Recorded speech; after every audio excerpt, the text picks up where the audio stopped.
He was failing to reinvent his career in Australia and he didn't see the point in going on. He wrote, "Things just seem to go too wrong too many times." He was only 44. Hancock was not always miserable, though he always looked it. To remember him for his death is to forget a career as one of the most popular comedians of all time. At his height he was the champ of comedy, featured on the cover of Radio Times and Amazing 7 times. His show, Hancock's Half Hour, had such huge viewing figures the streets were deserted. His greatest gift was to be able to register frustration, stone me. What a life, irritation, pomposity and outrage. His hangdog face beneath his hat looked exactly as you'd expect on hearing the show's lugubrious tuba theme tune. His whole act was that of a man incompatible with success. Most of his comedy involved life giving him a punch in the bracket, as he went from one episode to the next, trying to stave off his boredom. Two writers will always be associated with Hancock: Ray Galton and Alan Simpson, who were then in their 20s.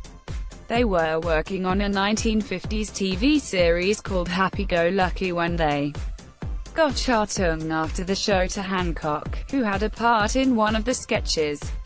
Hancock said, "Did you write that?" The boys said yes. Hancock replied with 2 words, "Very funny." So was born possibly the greatest radio sitcom ever devised, Hancock's Half Hour. The BBC ran it for 103 episodes between 1954 and 1959 and another 60 in tandem on television from 1956. The Nation lapped up Anthony Aloysius and John Hancock, a down-at-heel comic who thinks he was made for better things.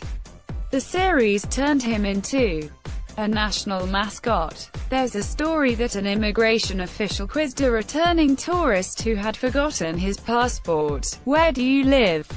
"Cheam," said the man. "What does the name Hancock mean to you?" "Ah, well, Hancock, you see, lives in East Cheam," explained the man. The officer waved him through. Only someone British would be able to supply Hancock's full address plus house number 23 railway cuttings.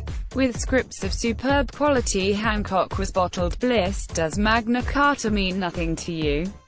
Did she die in vain?" "Brave Hungarian peasant girl who forced King John to sign the pledge at Runnymede and closed the boozers at 10:30. Is this all to be forgotten?" he railed. Fabulous Hancock was part of the comic furniture of most homes. He was an astute commentator on the fuzzy, black and white medium he inhabited. In one sketch he watches in a laundrette his washing going round. He peeks at his neighbor's machine and says, "I'm not interested in your washing, I just thought you were getting a picture on yours, that's all." It's perhaps surprising to find that Tony Hancock was a middle-class public school boy, originally from Birmingham. When the family moved to run a hotel in Bournemouth, he was sent to prep school, the same one attended by David Croft, the Dad's Army writer who later based Captain Mannering on the patriotic headmaster, and then to Bradfield, a school he would recall on radio as Greystones. 7 of the happiest years of my life.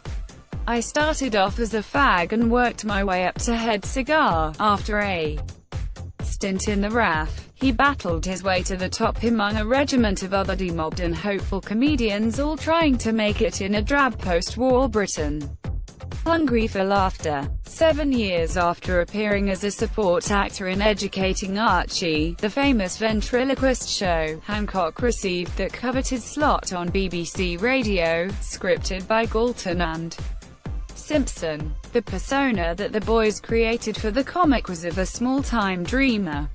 Hancock craved to be a man of caliber, a politician, poet or a man of substance, but never made it in a world that didn't quite share his own high estimation of himself.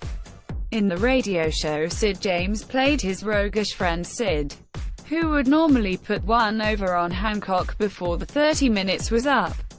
Bill Kerr was the thick, Australian lodger. Moira Lister and then Andre Amellie provided some love interest, while later series boasted Hattie Jacques as the secretary and thespian Griselda Pugh. Also prominent was the West End star Kenneth Williams, playing a variety of characters including Snide, the nosy neighbor, ooh, don't be like that, and ooh, you've got a telly. But Hancock was not easy. First he got rid of Williams because he thought the funny voices lowered the standard of the show.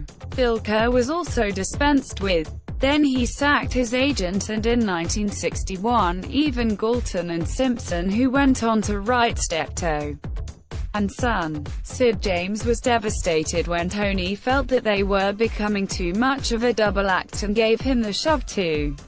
James was dropped for the last TV series in 1961, retitled simply Hancock, although classic episodes such as The Blood Donor, A Pint, Have You Gone Raving Mad, demonstrated that Tony didn't need anybody else. Except he did. Sid, it is generally thought, made the screen Hancock a nicer person, cutting him down to size. As far as his love life was concerned, it was a mess. Hancock spent years flitting between Frieda, Freddie, Ross, a theatrical agent, and his first wife Cicely, a Lanvin model. He also had an affair with actor John LeMessurier's wife Joan. Goodness knows how any of them put up with him. They would, at one time, all bash him over the head with the flowers he apologetically bought them the morning after. Hancock was a delightful and lovable, rather eccentric man, but a really vicious drunk. He hit in any woman who came between him and his bottle. Some say his habit of chronic introspection, seen to devastating effect on John Freeman's face-to-face TV interview, left him reliant on the booze. So many comedians owe Hancock a debt.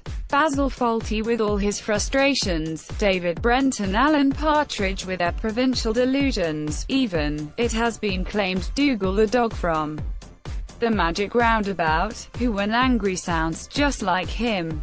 Not forgetting Reggie Perrin who, like Hancock, purveyed an exquisite comedy of despair in the commuter belt.